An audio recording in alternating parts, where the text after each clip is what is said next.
professional development that I provided to two staff members and my principal regarding technology was using our Newline interactive boards to enhance instruction. We've had these boards in our classrooms for 2 years now. They are 60-inch screens that support Google apps and a variety of other apps. They're internet-based and a lot of things that you can do with them.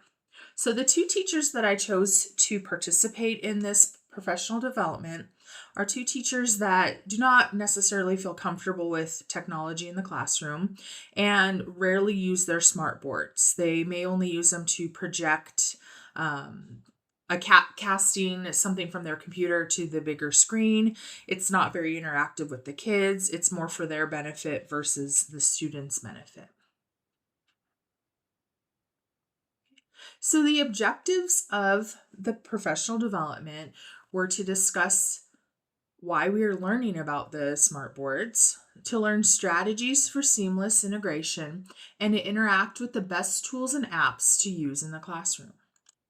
So we started with talking about why we use these boards, and they can increase student engagement and make the teacher's day much more efficient. We have seen a lot of students come up to the boards and manipulate shapes, words, things right on the board and do it in different ways than they may want to participate otherwise. And there are a lot of apps and things that the teachers can use to make their day more efficient. I've seen teachers have their Google Calendar with links to all of their slides on the board. They click a button and it pops up, making it a much more seamless learning experience for the students. Some strategies that work for seamless integration. On the smart boards come preloaded a ton of apps. Some of the ones that we worked with were visual timers and stopwatches and a traffic light that can be used for classroom management. I had the teachers come up and walk through the steps and find the visual timers, find the stopwatches, find the traffic light, and try it on their own instead of me just leading them through it. I wanted them to actually manipulate everything on the screen and figure out how to use those timers so that they could use them with their class for classroom management, for procedures, for routines. We then moved on to some tools and strategies they can use in the classroom. So we use Ready Math for our math curriculum, and teachers can load the lessons onto the smartboard and have students come up and use the pen that comes with the smartboard, mark up right answers. They can even manipulate some of the objects that are on the screen. It's a great way to get students really engaged in the learning and have the students start to take over the teaching versus having the teacher lecturing the whole time. The teacher can sit back and be more of a facilitator for the lesson and have the students do more of the work. Additionally, with our reading curriculum, we use Benchmark. And with Benchmark, you can load the books onto the smartboard that we're working on, the small little readers, and it'll read it to the students. So you can have it in a big full screen and the students can follow along that way, or they can have the book in their lap, depending on what type of learner they are.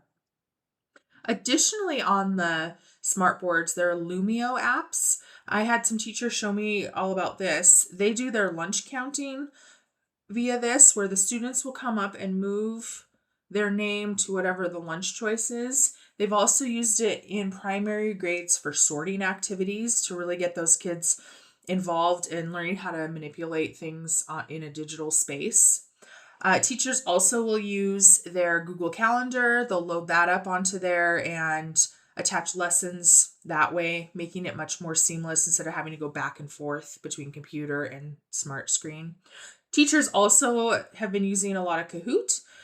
So we went through all of these with the teachers and the principal that I met with for this professional development, and I had them load up a ready lesson.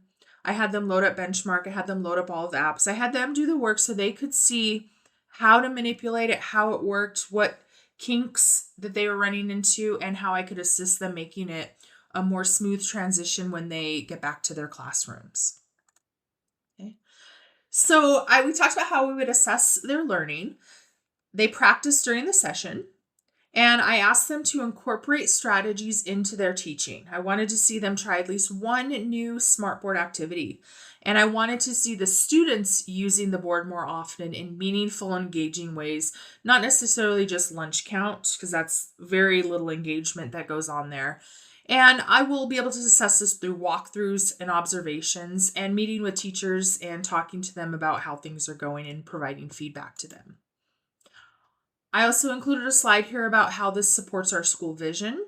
It will increase student engagement and learning. It provides students with a variety of learning opportunities and helps build positive relationships between students and their peers and students and adults. So having the students up there teaching the lessons will really allow them to be more involved and working with each other, building those positive relationships.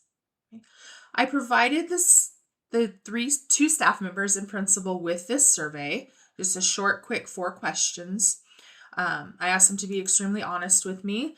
Their results were great. A lot of them wanted more time, more practice. The principal is the second feedback there.